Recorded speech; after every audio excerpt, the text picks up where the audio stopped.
ಇನ್ನು ಬಿಜೆಪಿ ನಾಯಕ BL ಸಂತೋಷ್ ವಿರುದ್ಧ ಅವಹೇಳನಕಾರಿಯಾಗಿ ಹೇಳಿಕೆ ಕೊಟ್ಟಿರುವಂಥ ತಿಮುರೋಡಿ ವಿರುದ್ಧ ಈಗಾಗಲೇ ಪ್ರಕರಣ ಕೂಡ ದಾಖಲಾಗಿದೆ. ಇದಕ್ಕೆ ಸಂಬಂಧಪಟ್ಟಂತೆ ಈಗ ನ್ಯಾಯಾಂಗ ಬಂಧನವನ್ನು ವಿಧಿಸಲಾಗಿದೆ. ಮಹೇಶ್ ಶೆಟ್ಟಿ ತಿಮುರೋಡಿ ಅವರಿಗೆ 14 ದಿನಗಳ ನ್ಯಾಯಾಂಗ ಬಂಧನವನ್ನು ವಿಧಿಸಲಾಗಿದೆ. ಈಗಾಗಲೇ ಉಡುಪಿಯ ಸಂಚಾರಿ ಜಡ್ಜ್ ಏನಿದೆ, ಇನ್ಫ್ಯಾಕ್ಟ್ ಉಡುಪಿ ಬ್ರಹ್ಮಾವರ ಸಂಚಾರಿ ಪೀಠದ ಜಡ್ಜ್ ಆದೇಶವನ್ನು ಹೊರಡಿಸಿದ್ದಾರೆ. 14 ದಿನ ನ್ಯಾಯಾಂಗ ಬಂಧನ ನೀಡಿ ಕೋರ್ಟ್ ಆದೇಶವನ್ನು ಮಾಡಿದೆ. ಜಾಮೀನು ಅರ್ಜಿ ವಿಚಾರಣೆ ಆಗಸ್ಟ್ 23ಕ್ಕೆ ಮುಂದೂಡಿಕೆ ಕೂಡ ಆಗಿದೆ. ಒಟ್ಟಿನಲ್ಲಿ ಈ ಪ್ರಕರಣ ಈಗ ಹೊಸ ತಿರುವನ್ನು ಪಡ್ಕೊಳ್ತಾ ಇದೆ. ಒಂದು ಕಡೆಗೆ ರಾಜಕೀಯವಾಗಿ ಕೂಡ ಆರೋಪ ಪ್ರತ್ಯಾರೋಪಗಳು ಕೇಳಿ ಬರ್ತಾ ಇದ್ದಾರೆ. ಅತ್ತ ಮಹೇಶ್ ಶೆಟ್ಟಿ ತಿಮುರೋಡಿ ಸಂತೋಷ್ ವಿರುದ್ಧ ನೇರವಾಗಿ ಕೆಲವೊಂದಿಷ್ಟು ಅವಹೇಳನಕಾರಿಯಾಗಿ ಮಾತನಾಡಿದ್ದಾರೆ ಅನ್ನುವಂಥ ಗಂಭೀರ ಆರೋಪ ಇರುವಂಥದ್ದು. ಇದೇ ಆರೋಪದಡಿ ಬ್ರಹ್ಮಾವರ ಸೇರಿದಂತೆ ಉಡುಪಿಯ ಬೇರೆ ಬೇರೆ ಪೊಲೀಸ್ ಠಾಣೆಗಳಲ್ಲಿ ಈಗಾಗಲೇ FIR ಕೂಡ ದಾಖಲಾಗಿತ್ತು.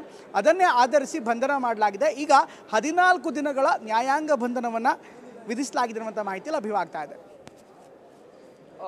ನ್ಯಾಯಾಲಯ 23ನೇ ತಾರೀಕಿನವರೆಗೆ ಅವರನ್ನು ನ್ಯಾಯಾಂಗ ಬಂಧನಕ್ಕೆ ಕೊಟ್ಟಿದೆ.